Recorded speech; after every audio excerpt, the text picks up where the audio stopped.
Bom dia, queridos irmãos. Estamos iniciando mais uma Escola Bíblica Virtual. Estamos estudando sobre os conflitos da vida.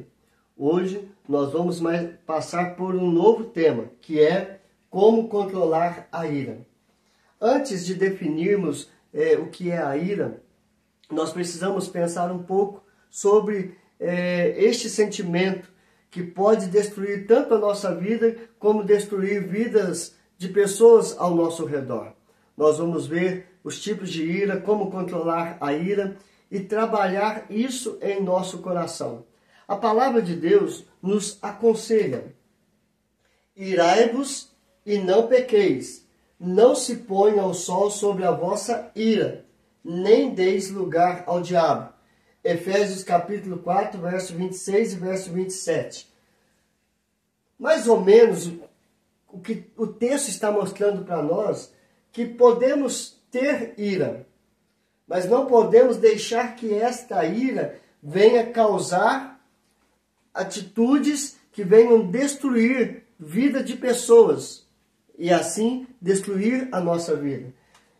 Ele também nos orienta a não deixar a ira tomar conta da nossa vida. Ou seja, podemos irar, mas não podemos deixar o sol se pôr sobre a nossa ira. Ou seja, nós temos que resolver a situação antes de dormir. Contornar, buscar o perdão, buscar a restauração, buscar a cura, tanto física como psicológica e espiritual. E, por último, ele aconselha: não deis lugar ao diabo. Porque se nós dermos lugar ao inimigo, ele vai fazer com que esta ira possa prejudicar tanto a nossa vida como a todos que estão ao nosso redor. Mas antes disso, nós precisamos responder duas perguntas. Com base nesse texto, Efésios 4, 26 e 27, temos que responder: será que existe alguma situação adequada e uma maneira apropriada de expressarmos esse tipo de emoção, a ira, sem incorrermos em pecado? A segunda pergunta: como ficarmos irados sem pecar? Então pare e pense um pouquinho. Será que existe alguma situação que nós podemos sofrer este sentimento que é a ira, né, de maneira adequada, de uma maneira apropriada, de expressarmos ela sem incorrermos em pecado? Como ficar irado, mas sem pecar? Porque o texto diz isso: irai-vos e não pequeis. Então nós vamos procurar, de acordo com esse texto, responder a esta pergunta durante esta caminhada sobre como controlar a ira. Primeiro, como definir?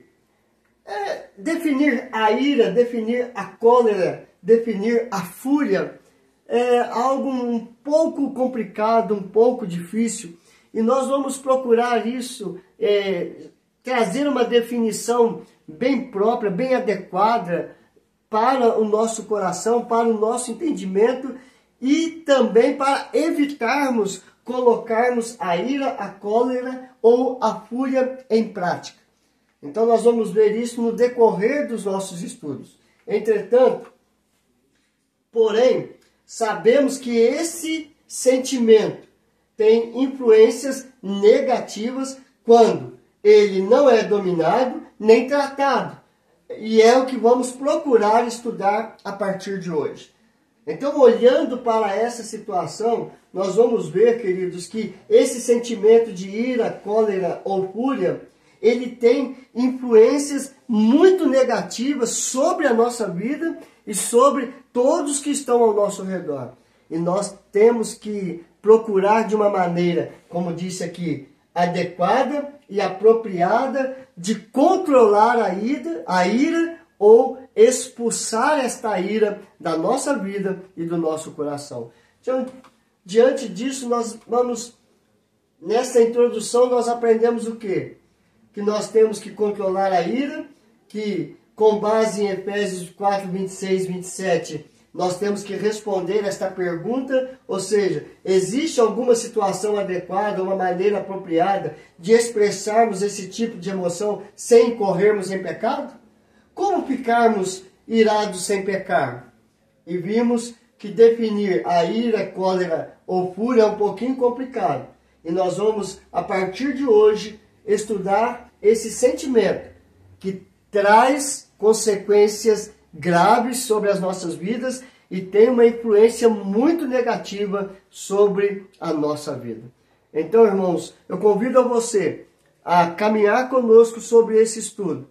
Se você conhece alguém que, sem mais ou sem menos, ela fica irada ou ela extravasa na ira, peça para ela se juntar a nós e juntos vamos aprender um pouco sobre como controlar a ira. Que Deus nos abençoe nesta nova caminhada e que nós vamos crescer juntos para a honra e para a glória de Deus. Vamos orar? Senhor, meu Deus, graças te damos pelo teu grande amor, pela tua bondade, pela tua fidelidade, ó Pai. Abençoa, Senhor Deus, este novo estudo. Trata isso em nosso coração, para que, ao invés da ira se alojar no nosso coração, venha a paz, venha o amor, a longanimidade, o suportar uns aos outros, a perdoar uns aos outros e juntos crescermos em estatura e graça diante do Senhor. Abençoa, Senhor Deus, cada família, cada vida e que juntos possamos aprender mais e mais belas palavras de vida. Porque para onde nós iremos? Porque só o Senhor tem belas palavras de vida eterna e nós necessitamos do Senhor. Nós pedimos e oramos em nome do teu Filho amado Jesus. Amém e amém. Que Deus te abençoe, queridos, e até amanhã, se Deus quiser.